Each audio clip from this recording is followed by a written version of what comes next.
Luen ajatuksia kuuluisan filosofin Ludwig Aurinkopaneelin runokokoelmasta Joula ja Vatti. Meillä kaikilla on oma suunta. Jotkut jahtaa unelmia, toiset rauhaa. Mutta ennen kuin päästään perille, yksi asia kulkee aina mukana. Suojaa, pitää kuivana ja lämpimänä. Satoi tai paistoi. Sitä en juuri ajattele. Se ei pyydä huomiota, se ei pidä ääntä. Se vaan toimii päivästä toiseen. Mutta jossain vaiheessa sen näkee eri tavalla. Se ei ole vain rakenne. Se voi olla ratkaisu. Energiaa, joka syntyy omalla katolla.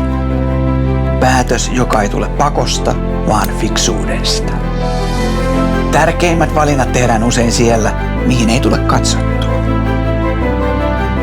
Mutta kun katsoo, voi huomata jotain, joka muuttaa kaiken.